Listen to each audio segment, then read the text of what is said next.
Welcome to Democracy Now!, democracynow.org, the War and Peace Report. I'm Amy Goodman. The House of Representatives has approved a bill aimed at combating domestic terrorism, following last weekend's attack by a white supremacist who killed 10 black people in a Buffalo supermarket. The Domestic Terrorism Prevention Act passed on a vote of 222 to 203 Wednesday with the support of just one Republican lawmaker. It calls for the creation of a domestic terrorism offices within the Departments of Justice and Homeland Security. Meanwhile, New York State is launching an investigation into social media platforms used by the Buffalo shooting suspect. Governor Kathy Hochul announced the investigation Wednesday. Today, I'm announcing a referral to the Attorney General's office to investigate the social media platforms that broadcast this horrific attack, that promote and elevate hate speech, and legitimize the replacement theory in the mind of an 18-year-old, a radicalized 18-year-old. Governor Hochul also announced a series of steps to tighten New York's gun laws. Later in the broadcast, we'll speak with Chris Brown, head of Brady, one of the oldest gun violence groups in the U.S. In Ukraine, the International Committee of the Red Cross has begun registering hundreds of Ukrainian fighters as prisoners of war after they surrendered in Mariupol. Russia now says over 1,700 Ukrainians have surrendered since May 16th after a weeks-long standoff at the Azovstal steel plant. Russia's threatened to hold war crimes trials for some of the captured soldiers. Meanwhile, a 21-year-old Russian soldier has pleaded guilty in the first war crimes trial conducted by Ukraine since the start of the invasion. The soldier admitted to shooting dead a 62-year-old Ukrainian man in the region of Sumy. For the first time in over a year, the United States has an ambassador to Ukraine. On Wednesday, the Senate confirmed Bridget Brink by unanimous voice vote without a formal roll call. The post has been vacant since then-President Trump forced Ambassador Marie Yovanovitch out of the role in 2019 as Trump sought to pressure Ukraine's government into providing dirt on Joe Biden's son, Hunter Biden. Meanwhile, the Kremlin said Wednesday it would expel 85 embassy staff from French, Italian, and Spanish diplomatic missions after the three countries expelled hundreds of Russian diplomats. Russia has also closed the Moscow bureau of the Canadian broadcaster CBC and stripped its journalists of their visas and accreditation. A Russian Foreign Ministry spokesperson said the decision came after Canada's telecommunications regulator stopped distributing two Kremlin-sponsored channels. A recent example was the ban imposed by the Canadian authorities on Russian TV channels Russia Today and Russia Today France from broadcasting in the country. We said that we would respond symmetrically in a similar way, however you like to call it, adequately, and now we are responding. The U.S. Air Force says it carried out a successful test of a new type of hypersonic missile over the weekend. The Pentagon says a B-52 bomber off the coast of Southern California successfully test-fired an air-launched rapid response weapon that reached 5 times the speed of sound. The test of the nuclear-capable missile follows similar tests by China, and after Russian President Vladimir Putin said he's deployed hypersonic missiles during Russia's invasion of Ukraine. Finland and Sweden have agreed to a joint purchase of new weapons and ammunition. The arms deal was announced Wednesday as the two nations formally submitted their applications to join the NATO military alliance. The deal would include the purchase of anti-tank weapons from the Swedish weapons maker Saab. President Biden's meeting in Washington today with leaders of Finland and Sweden in a show of support for their applications to join NATO. Later today, Biden departs on a 6-day trip to Asia, where he's scheduled to meet with leaders of South Korea, Japan, India, and Australia. Biden's trip comes amidst increased naval tensions with China, as analysts say North Korea is preparing an underground nuclear weapons test in the coming days, which will be the first such test since 2017. Israel's military has decided not to open a criminal investigation into the killing of Al Jazeera journalist Shireen Abu Akleh. That's according to the Israeli newspaper Haaretz. Witnesses and fellow journalists say the Palestinian-American journalist was killed by an Israeli soldier while reporting on an Israeli military raid in Jenin in the occupied West Bank. Abu Akleh's family has told Al Jazeera that they will not be surprised if Israel fails to investigate her killing. The Centers for Disease Control is warning U.S. residents to consider wearing masks in indoor settings amidst a new surge of infections caused by mutant forms of the Omicron coronavirus variant.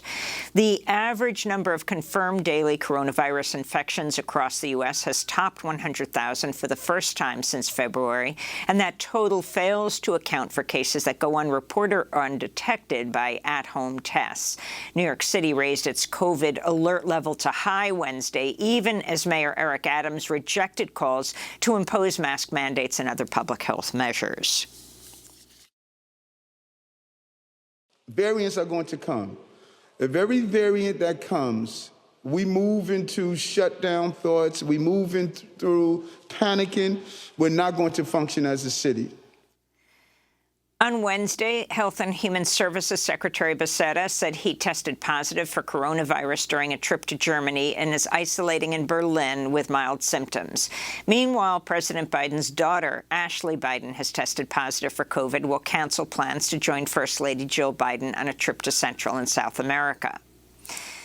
The Kansas Supreme Court has upheld a Republican-created congressional voting map rejected by voting rights groups as the result of partisan and racial gerrymandering.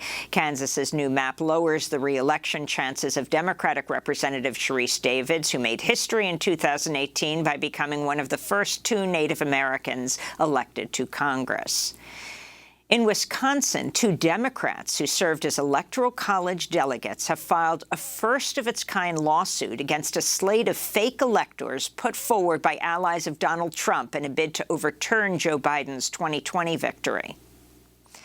President Biden's invoked the Defense Production Act in order to address the nationwide baby formula shortage and hopes that the Korean War-era law will boost the domestic manufacturing of formula. Biden's decision to invoke the DPA underscores the severity of the shortage, which has left store shelves bare and many parents desperate to feed their infants. The Defense Production Act gives the government the ability to require suppliers to direct needed resources to infant formula manufacturers before any other customer who may have ordered that good.